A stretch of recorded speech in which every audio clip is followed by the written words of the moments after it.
वहीं एक बड़ा प्राकृतिक आपदा हमारे दो पड़ोसी राज्यों उड़ीसा और बंगाल को सुबह 9:15 के लगभग बहुत संकट में डालकर अब इस राज्य की ओर, हमारे प्रिय राज्य की ओर भी बढ़ रही है। ये चिंताजनक बातें हैं। हमारे पड़ोसी राज्यों में इस प्राकृतिक आपदा से बहुत बड़ी नुकसानें भी हुई हैं, जो अभी तुरंत तो आकलन नहीं किया जा सकता, लेकिन जान माल की भी क्षति हुई है। उसके लिए हम लोग दुखी भी हैं, उन परिवारों के साथ भी हैं। इस राज्य में ऐसा कोई दुर्घटना ना हो, इसकी कामना भी करते हैं। साथियों, आज का दिन एक अत्यंत और चिंता का विषय है कि जब इस प्रकार से प्राकृतिक विपदाओं के बीच में हम जूझ रहे हैं, उस समय केंद्र सरकार के द्वारा भी हमारे इस राज्य के साथ में कुछ विपदाएं पैदा की जा रही हैं। मैं शुरू से कहता हूं, भारतीय जनता पार्टी पूरी तरह से इस राज्य के माननीय मुख्यमंत्री के जो बढ़ते लोकप्रियता है, जो काम के प्रति उनकी कमिटमेंट है, कोरोना के रोकथाम के लिए जो सरकार की तैयारियां हैं और उस तैयारियों पर पूरे देश की नज़र है, और उस देश के लोग जब वाहवाही कर रहे हैं, तो भारतीय जनता पार्टी के साथ साथ भारत सरकार भी अब चिंतित हो गई है। आज एक अजीबोगरीब एक इंफॉर्मेशन आया गवर्नमेंट ऑफ इंडिया के मिनिस्ट्री ऑफ हेल्थ का कि झारखंड में जो टोटल वैक्सीनेशन हो रहा है, उसका मिसयूज, उसका मिसहैंडलिंग सबसे ज्यादा है। 37%, मतलब 100 में 37 वैक्सीन के डोजेस बर्बाद हो रहे हैं। ये एक ऐसा भ्रामक आंकड़ा भारत सरकार के द्वारा आया, जिसके बाद झारखंड के भाजपा के नेताओं ने इसको जिस तरह से प्रचारित करने का काम किया, एक गैर जिम्मेदाराना तरीके से, वो इस बात को कहता है कि किस सोची समझी चाल के तहत केवल और केवल हेमंत सोरेन जी को डिफेम करने के लिए गवर्नमेंट ऑफ इंडिया के द्वारा भी प्रयास किया जा रहा है और भारतीय जनता पार्टी के केंद्रीय और प्रदेश के नेताओं के द्वारा भी किया जा रहा है। मैं कुछ फिगर एंड फैक्ट्स आपको बताना चाहता हूं। आज 132 दिन का हमारा वैक्सीनेशन का जो पीरियड है, इस पर हम लोगों को लगभग अभी तक 55 लाख डोजेज मिले हैं। 55 लाख डोजेज में इस राज्य ने 40,12,142 लोगों को वैक्सीनेट कर दिया है। इस 40 लाख में 33,32,272 लोगों को पहला डोज मिला है और 6,84,671 लोगों को 2 डोज मिला है। ये कुल 40,16,943 डोज अभी तक जो 55 लाख मिले हैं उनमें लगाया गया है। अभी भी हमारे पास 6,56,000 के लगभग डोजेस हैं जो विभिन्न जिलाओं में हैं। हर जिलाओं में जो डोजेस हैं वो 48,63,660 डोजेस का वितरण किया गया, जिसमें 40 लाख लोगों को से ऊपर लोगों को डोजेस मिल चुका। लेकिन हाँ, जो वायल्स का यूटिलाइजेशन हुआ वो 42,07,128 डोजेस के लिए हुआ। ये जो गैप है, जो लगभग 2 लाख के समथिंग का, 2 लाख से भी नीचे का जो गैप है, इससे मात्र जो वैक्सीन का यूटिलाइजेशन है वो 4.63% है। हम कह सकते हैं कि ये होनी नहीं चाहिए, एक भी वैक्सीन खाली नहीं जानी चाहिए, लेकिन दूर दराज के इलाके होने के कारण गांवों में जो चेतना का जो एक अभाव है, हम कहें शहरों में भी कुछ गलतफहमियां हैं, उसके कारण कुछ लोग कम आ जा रहे हैं। लेकिन सरकार अब सजग है, एक भी वैक्सीन का डोज छूटे नहीं, उसके लिए हम लोग कृतबद्ध हैं। मैं आपको याद दिलवा दूं,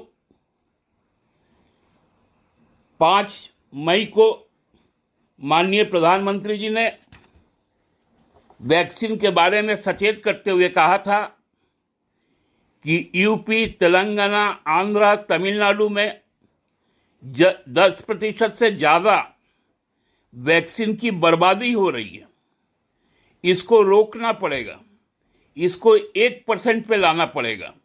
ये उनकी बातें हैं और उन्हीं के सरकार ने आज इस भ्रम को फैलाया कि जहां भारत सरकार हमको 55 लाख डोजेस दिया, उसमें यदि 37% मिसयूज हो गया, उसका यूटिलाइजेशन नहीं हुआ, तो ये 40,16,943 लोगों को लगा कैसे? फर्स्ट डोज और सेकेंड डोज लगा कैसे? और इन 40 लाख लोगों में मुझे मालूम है कि भाजपा के हमारे जो मित्रगण हैं, जो प्रदेश अध्यक्ष हैं, पूर्व मुख्यमंत्री लोग हैं, उनको भी डोजेज लगा। क्या वो इससे नकार पाएंगे? और हम तो भारतीय जनता पार्टी के प्रदेश नेतृत्व से पूछना चाहते हैं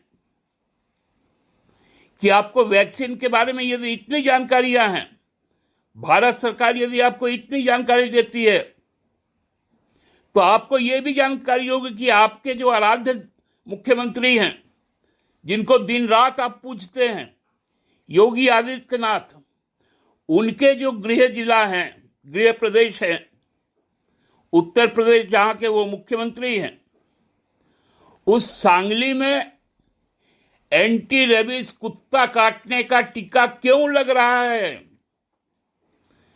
सिद्धार्थ नगर में आज ही 20 जने से ऊपर को प्रथम डोज कोविशील्ड का लगा था और दूसरा डोज कोवैक्सीन का लगा है।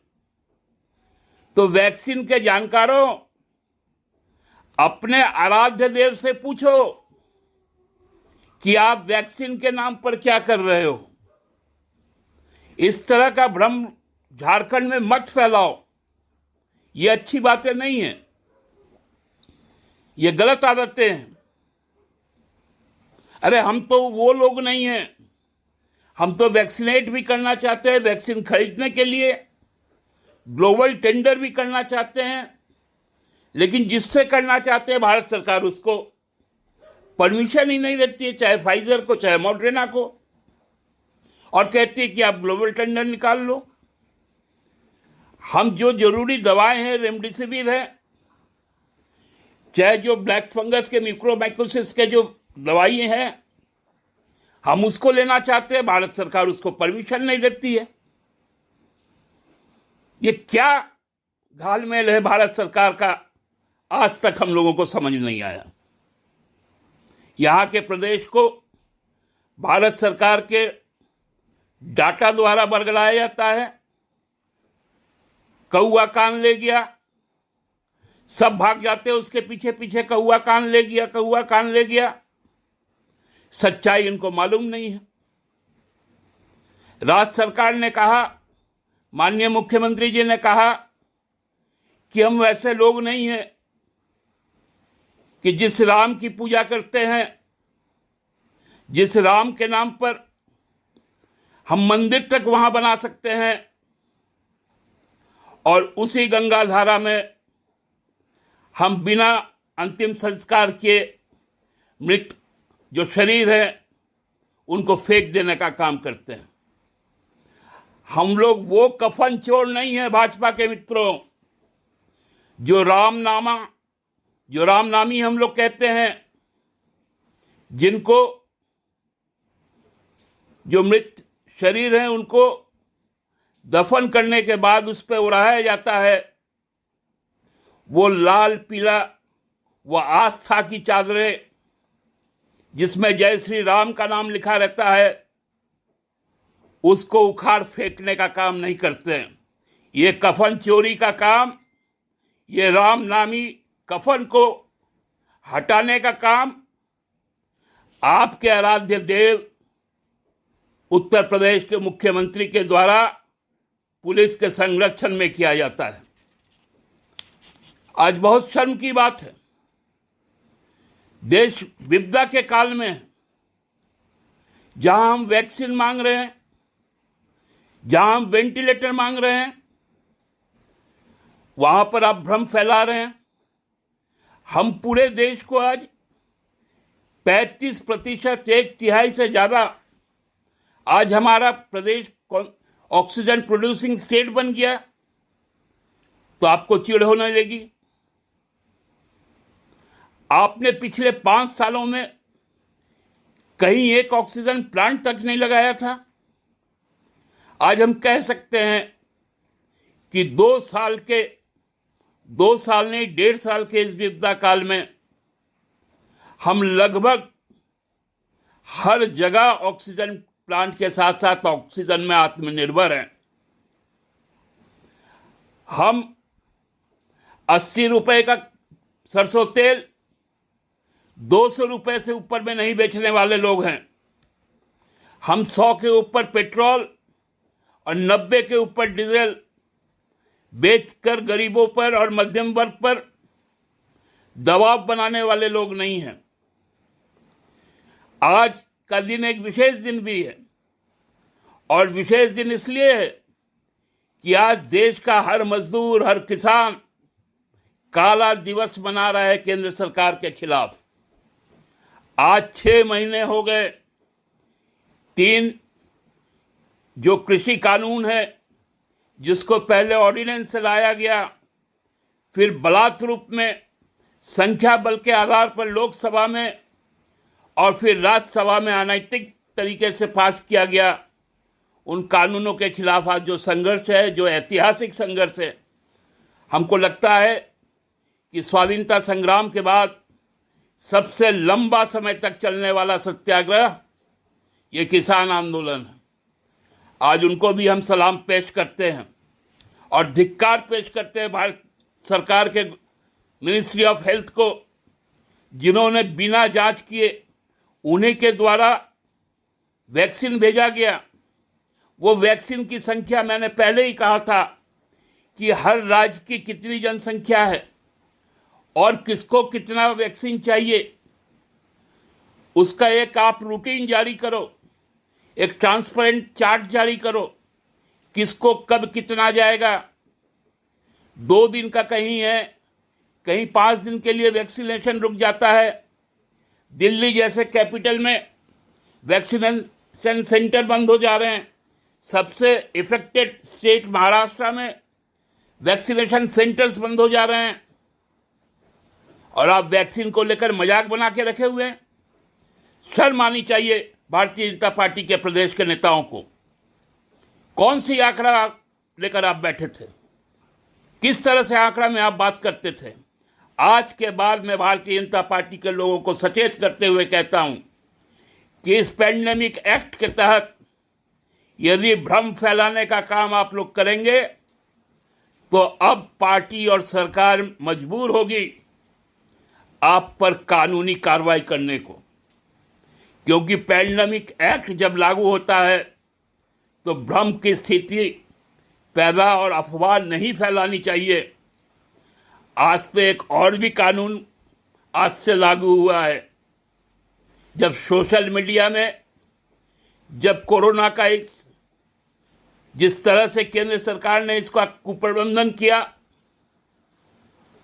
जब उसका दुष्परिणाम सामने आए, तो आज एक कानून आ गया सोशल मीडिया को अपने जबड़े में रखने के लिए, क्योंकि सच्चाई से अब लोग भागने लगे हैं। अभी से ही यूपी का चुनाव इनको याद आने लग गया है। संघ के साथ बैठकर इमेज सुधारो, छवि सुधारो, ऐसे करके देश के लोगों के साथ आप नहीं चल सकते। हमको सीख लेनी चाहिए चाइना से। चाइना में जब सोशल मीडिया और फॉरेन मीडिया बंद हो गया, तो चाइना में जब अकाल पड़ा था तो भयावह मृत्यु दर वहां पर हुआ था। उससे मुंह नहीं छुपा सकते। देश का भला चाहते हैं तो पारदर्शिता हर जगह रखनी पड़ेगी। यही सोशल मीडिया 2014 में आपके लिए वरदान था। आज आपके कुकृत्यों के कारण आपके लिए अभिशाप बन गया। ये आज का दिन हर तरह से एक मिला जुला दिन है, जहां केंद्र सरकार की विपदा है, केंद्र सरकार की बनाई हुई विपदा है, जहां प्राकृतिक विपदा है। और मैं कह सकता हूं कि ये जो एनडीए है, जो नेशनल डिजास्टर अलायंस की सरकार चल रही है दिल्ली में, ये जब तक रहेगी तब तक हम ये देश डिजास्टर से ही जूझते रहेगा। चाहे वो 2016 का नोटबंदी हो, जीएसटी हो, कृषि कानून हो, एस्मा का समाप्त करना हो, इस तरह के जितने भी कानून हैं, इन कानूनों के चलते एक डिसरेस्ट आ गया है, रेस्टलेस हो गया नेशन। इसलिए अब भाजपा के लोगों, आप तैयार रहो। पैंडेमिक एक्ट में अब भ्रम की स्थिति मत पैदा करो, अन्यथा आपको इसकी कीमत चुकानी पड़ेगी। दोस्तों, पुनः आप लोगों से माफी